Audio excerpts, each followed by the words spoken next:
The cold came without warning that year. Not the ordinary cold that settles over Minnesota borderlands every December. The kind settlers had learned to manage with a full woodpile and a decent chimney. This was something different. A mass of Arctic air descended from the Canadian interior on the night of January 14th, 1879, and by morning the thermometer at the Halverson Trading Post read minus 29 degrees Fahrenheit, minus 34 degrees Celsius. It would not climb above zero for 9 days. In the cluster of homesteads scattered along the frozen creek beds west of the boundary waters, families woke to frost on the inside of their log walls. Chimneys that had drawn well all December suddenly struggled to pull draft in the brutal cold. Men who had stacked what they thought was a generous core of firewood began counting what remained and doing uneasy math. Every cabin in the settlement was burning more wood than it should. Every family was rationing heat against an enemy that showed no sign of retreating. Every cabin but one, half a mile from the nearest neighbor, at the base of a long slope where a massive white oak had fallen the previous spring. There was something that barely looked like a shelter at all, a low mound of frozen earth and bark, a root mass the size of a wagon, glazed with ice, and from somewhere beneath it, a thin thread of smoke rising straight and steady into the windless sky. Inside that mound, a Norwegian-born trapper named Voss was warm, not just surviving warm. While every log cabin in the settlement hemorrhaged heat through its walls, floor, and poorly fitted door frames, Voss was sleeping through the night without waking to feed the fire. Nobody understood it. Most of them laughed about it. And then the blizzard arrived. If you want to understand what Voss figured out and how a hole in the ground outperformed every cabin in that settlement, stay with me until the end. The number we're going to show you in a few minutes is the kind that makes experienced builders go quiet. If this kind of forgotten frontier knowledge is what you're here for, subscribe right now and hit the bell. Every week we bring you a real technique, tested by survival, proven by crisis, and almost completely forgotten. Drop a comment below. Where are you watching from, and what's the coldest winter you've ever lived through? Voss had not planned any of this. He had come to Minnesota from Telemark, Norway, in the spring of 1874, one of hundreds of Scandinavian settlers who arrived in the upper Midwest during that decade, drawn by land grants and the promise of timber work. He was not a builder by trade.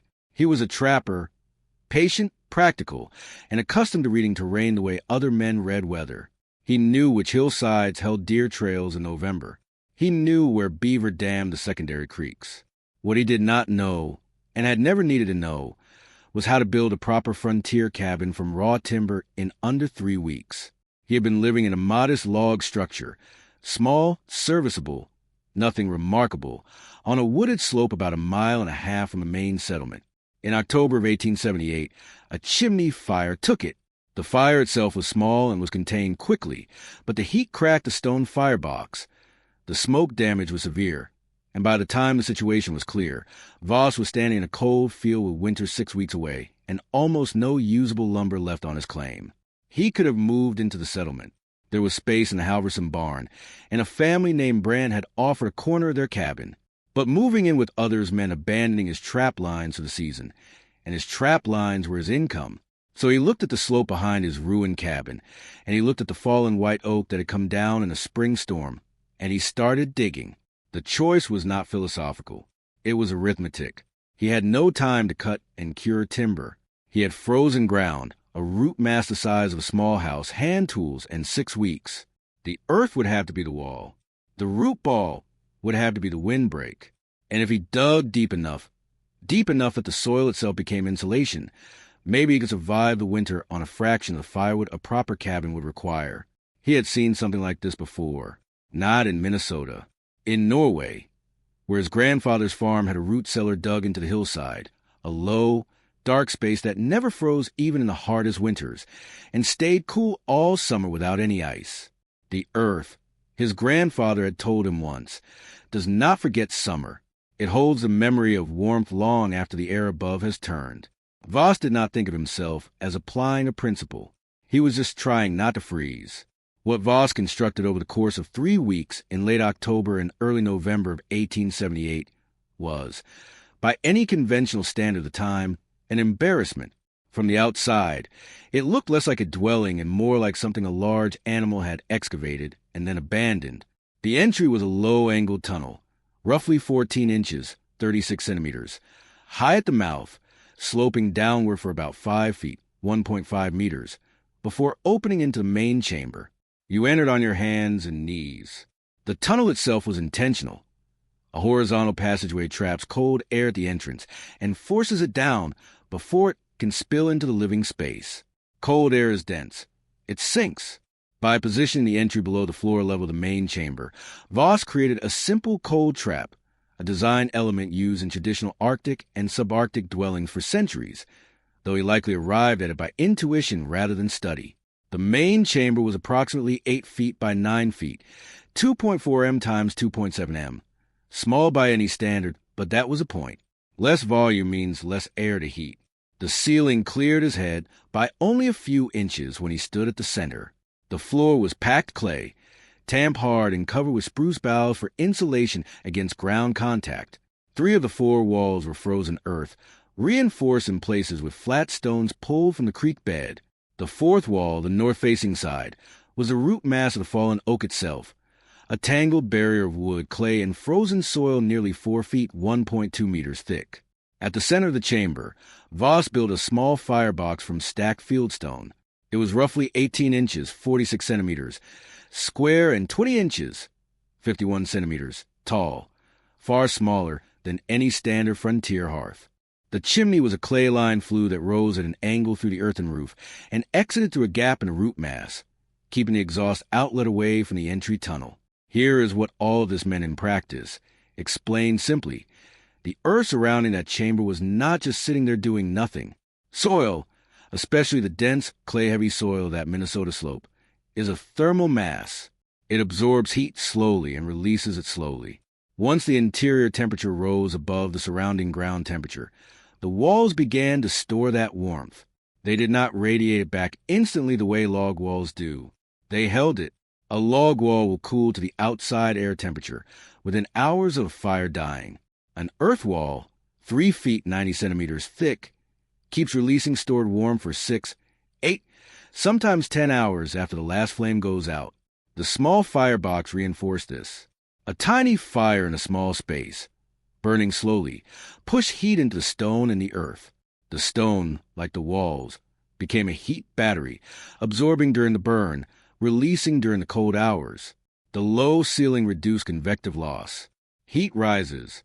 In a tall cabin, the warmest air pools uselessly near the rafters while floor stays cold. In Voss's chamber, with barely 6.5 feet 2 meters of headroom, the warm air had nowhere to go. It stayed where the body was.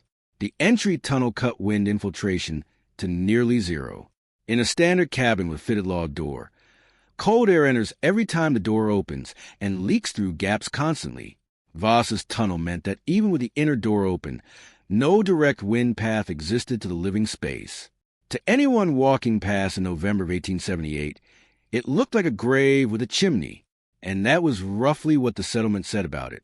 The first person to comment was Lars Brandt, who had offered Voss space in his cabin, and whose offer had been declined.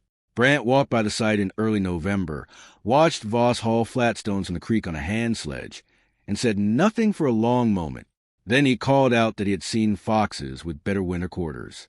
It was not said with malice. It was said the way men on the frontier said most things, flatly, as observation, but it carried the full weight of community judgment, and Voss heard it. The Halverson boys, 2 brothers in their 20s who ran timber operations in the area, stopped by a week later and walked a slow circle around the completed structure. The elder of the 2 crouched and looked at the tunnel entrance for a long time. He was not an unkind man, and he knew timber work and log construction better than almost anyone in the county. That was precisely why he was skeptical. "You'll have moisture problems by February," he said. "Earth walls sweat when the temperature swings. You'll be sleeping in mud." He was raising a legitimate concern, one that earth shelter builders have grappled with for centuries. Poorly ventilated subterranean structures can accumulate condensation when interior warm air meets cold wall surfaces, leading to dampness and frost. It was a real risk, and he was right to name it. What he did not account for was that Voss had lined the lower 18 inches, 46 centimeters, of the walls with flat fieldstone, creating a capillary break between the soil and the interior air. He had also cut a small vent, barely 3 inches, 7.6 centimeters in diameter, near the peak of the roof to allow moist air to escape. These were not engineering calculations. They were guesses based on what he had observed about cellars and barns. But they were the right guesses. The storekeeper at the Halverson Post had the most direct summary of community opinion. He told 2 different customers in one afternoon that Voss had dug himself a hole to die in and called it a house. Nobody tried to convince him otherwise. Nobody was concerned enough to intervene. They were sure winter would make the argument for them. They just did not expect winter to make the opposite argument. On the morning of January 14th, 1879, the temperature dropped 22 degrees Fahrenheit, 12 degrees Celsius in under 4 hours. By midday, the wind had picked up from the northwest, a sustained 25 to 30 miles per hour, 40 to 48 kilometers per hour, with gusts that pushed past 40, 64 kilometers per hour. The sky went flat and white, and the snow began, not heavy at first, but driven horizontally by the wind, finding every gap in every structure in the settlement. By nightfall, the thermometer at the trading post read minus 29 degrees Fahrenheit, minus 34 degrees Celsius. By the third day, it had dropped to minus 38 degrees Fahrenheit, minus 39 degrees Celsius. In the log cabins along the creek drainage, the situation deteriorated steadily. The extreme cold created a phenomenon that experienced settlers called chimney lock.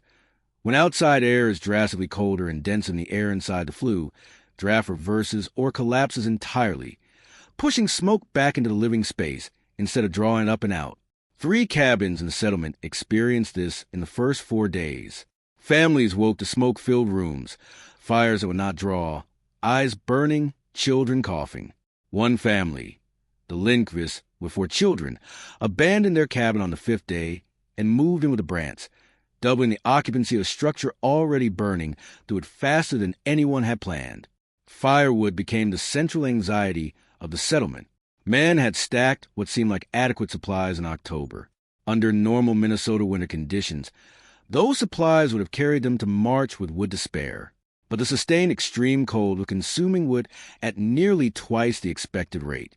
The Halverson brothers burned through their main woodpile by the 6th day and began breaking down an outbuilding for fuel.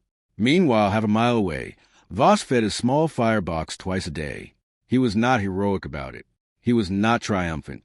He simply woke, added wood, ate, checked his trap lines were accessible, and slept. The chamber held its temperature through the night. When he woke at dawn after a 7-hour sleep, without tending the fire, the interior was still above 50 degrees Fahrenheit, 10 degrees Celsius.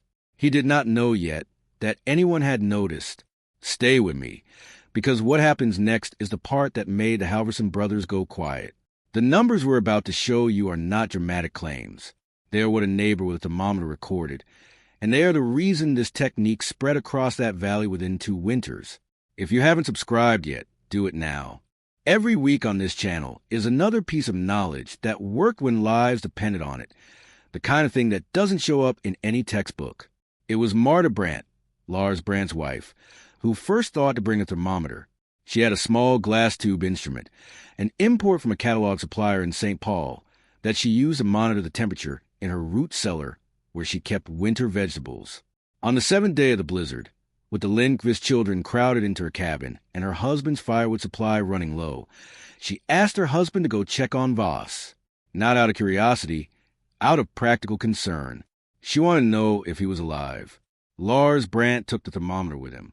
What he found inside that low earth chamber was a temperature of 54 degrees Fahrenheit, 12 degrees Celsius, and Voss had not fed the firebox in approximately 6 hours.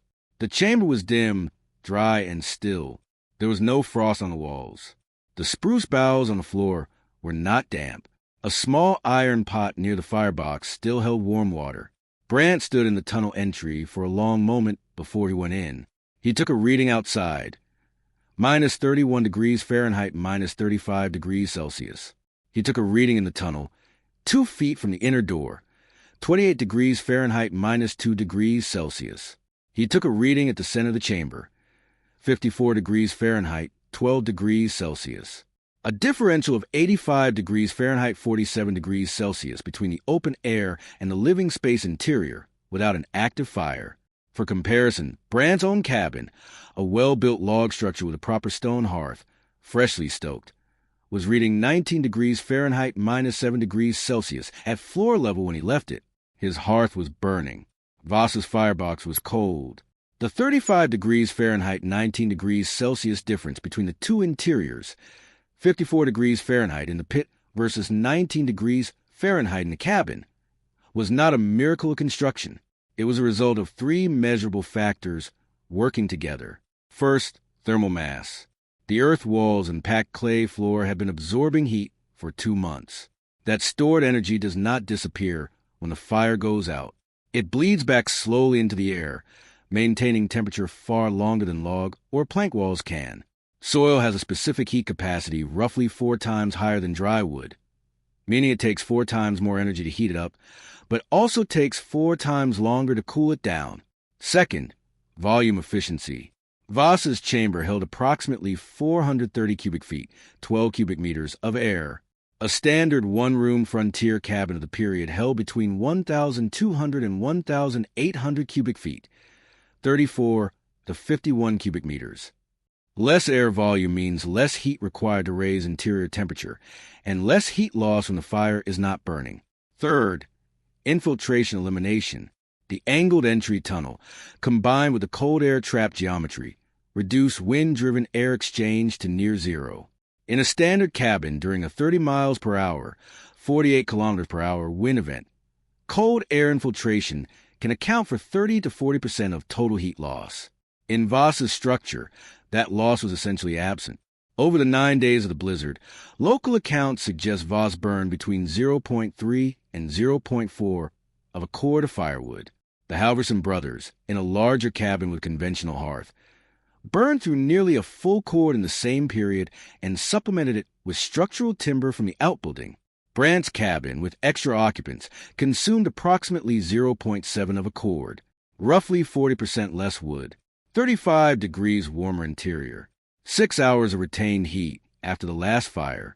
Brandt stood in that chamber for 20 minutes. He took 4 separate temperature readings. Then he went home and told his wife what he had found. Marta Brandt, by all accounts, did not say a word about having been right to send him. The blizzard broke on January 22nd. The temperature climbed back above zero within 2 days, and by the end of the month the settlement had returned to something like normal. It was restocked. The Lindqvist family moved back into their cabin. The chimneys drew again, but the conversation had changed. Lars Brandt did not announce what he had found in any formal way. He mentioned it to the Halverson brothers when they came to the trading post. He mentioned it to the Lindqvists when they were packing their belongings to go home. He mentioned it, quietly, to the storekeeper who had said Voss had dug himself a hole to die in. The storekeeper did not respond immediately. He restocked his shelves and said nothing. But 3 weeks later, he was seen walking slowly around the perimeter of Voss's shelter, looking at the roofline and the tunnel entry, and asking Voss how deep he had dug before he hit the clay layer. By spring thaw, for families in the valley had asked Voss directly about the construction. Not all of them planned to replicate it exactly. Most of them had adequate cabins and had no intention of moving underground, but they were interested in specific elements. The angled entry tunnel, the low ceiling, the stone lining at the base of the walls, the small firebox geometry. Could those principles be applied to an existing structure? Could an earth berm be built against an exterior wall to duplicate the insulation effect? Voss answered their questions plainly. He was not a teacher and did not present himself as one. He showed people what he had done and explained why he had done it in the straightforward language of a man who had solved a problem, not discovered a theory. By the autumn of 1879, 2 families along the Lower Creek drainage had earth-bermed their north-facing cabin walls, piling and packing soil against exterior logs to a depth of 18 to 24 inches, 46 to 61 centimeters. One family built a covered entry vestibule to replicate the cold trap effect of Voss's tunnel without going underground. Another dug their new root cellar directly adjacent to their cabin and cut an interior access door, using the cellar's stable underground temperature as a thermal buffer against the cabin's coldest wall. By the winter of 1881, oral accounts from the area describe at least 11 structures in the surrounding region that incorporated some version of earth insulation, covered entry, or reduced volume interior design. None of them were pit shelters in the strict sense, but all of them reflected what Voss had demonstrated: that the ground itself, properly engaged, is the most efficient building material available to anyone who cannot afford to waste fuel. The elder Halverson brother, the one who had warned about moisture problems in November of 1878, built an earth-bermed woodshed against the north wall of his main cabin in the autumn of 1880. He never mentioned Voss's name when people asked about it. He didn't need to. By then, everyone in the valley already knew where the idea had come from. Here's what the history books leave out. Voss did not invent the pit shelter. He did not discover ThermalMass. He did not pioneer the cold trap tunnel entry. Every single element of what he built had been understood and practiced for centuries, in some cases for thousands of years, by the peoples who had lived in that region long before the first European settlers arrived. The Ojibwe and other indigenous peoples of the Great Lakes and Upper Midwest built semi-subterranean winter lodges, structures partially embedded in the earth, with low-profile roof lines and recessed entries, precisely because they understood what Voss stumbled onto by necessity. The earth does not forget summer. It holds warmth. It resists cold. It is stable where the air is not.